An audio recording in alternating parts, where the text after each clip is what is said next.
हमारे शरीर का सबसे महत्वपूर्ण भाग हमारा फेफड़ा, जो कि हमें सांस लेने में मदद करता है। ये फेफड़ा सिकुड़ता है, फैलता है, इस प्रकार सांस अंदर लेकर शरीर के अंदर तक पहुंचाता है और CO2 को बाहर छोड़ता है। लगभग 1.3 किलोग्राम का ये फेफड़ा एक जोड़े के रूप में एक एयर बैग की तरह होता है। ये फेफड़ा हमारे रिबकेज यानी पसलियों की हड्डियों के अंदर रहता है और इन्हीं फेफड़ों के बीच में हमारा हृदय स्थित रहता है। एक बार इस फेफड़े की संरचना देख लीजिए। देखिए, फेफड़ा बना होता है कई सारे स्पेशलाइज्ड सेल्स के द्वारा, जो कि एक स्पंज की तरह संरचना वाला होता है। और इन लंग्स में दायां फेफड़ा 3 लोब में होता है, वही बाएं फेफड़े में केवल 2 लोब होते हैं।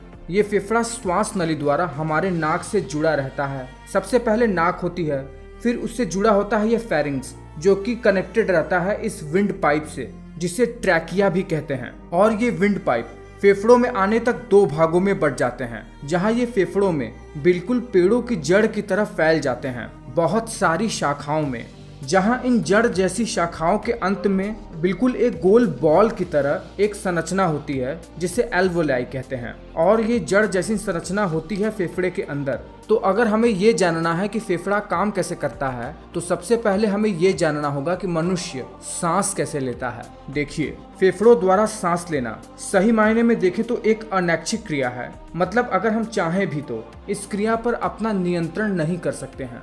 और फेफड़ों का सिकुड़ना और फैलना, ये दोनों ही हमारे कंट्रोल में नहीं होता है। फेफड़ों के नीचे डोम शेप का एक ऑर्गन होता है, जिसे डायाफ्राम कहते हैं। ये डायाफ्राम भी सिकुड़ता है और फैलता रहता है बिना हमारे प्रयास के ही। जब ये फैलता है तो हमारा फेफड़ा सिकुड़ता है, और जब ये डायाफ्राम सिकुड़ता है तो फेफड़ा फैलता है। जब फेफड़ा फैलता है तब हम सांस अंदर की ओर लेते हैं, और जब हमारे लंग्स सिकुड़ते हैं तो हम सांस बाहर की ओर छोड़ते हैं। तो चलिए फेफड़ों के कार्य को शुरुआत से देखते हैं।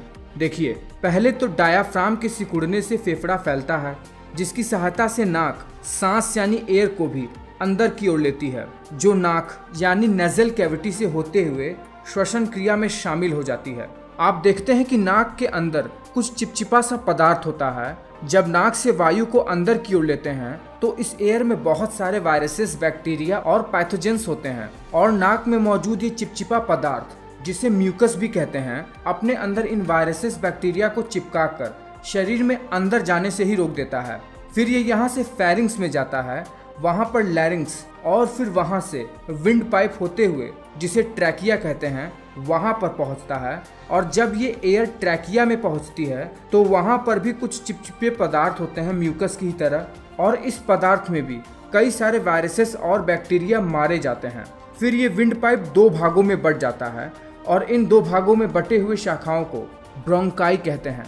ब्रोंकाई एक स्पंज जैसी संरचना वाले स्ट्रक्चर में पेड़ों की जड़ की तरह फैल जाता है, जहाँ पर नाक से O2 सहित एयर फेफड़े भर में फैली हुई जड़ों वाली शाखाओं में फैल जाती है।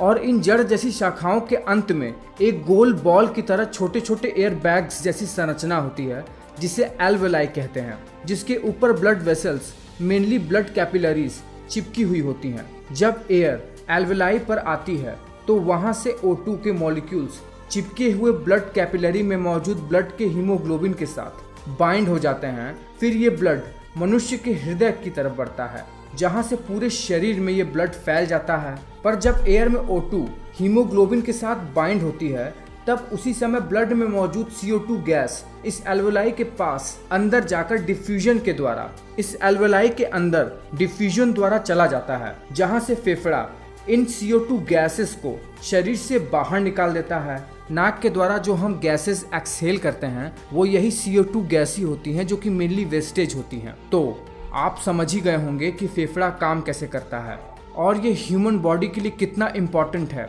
और हम सब जानते हैं कि एयर कितनी ज़्यादा इम्पॉर्टेंट है, मेनली ऑक्सीजन हमारे शरीर के लिए। तो आपको ये वीडियो कैसा लगा है मुझे नीचे कमेंट करके बताओ, और अगर आपको लंग्स के फंक्शन के बारे में और भी ज़्यादा पता है तो वो भी नीचे कमेंट करके बताओ।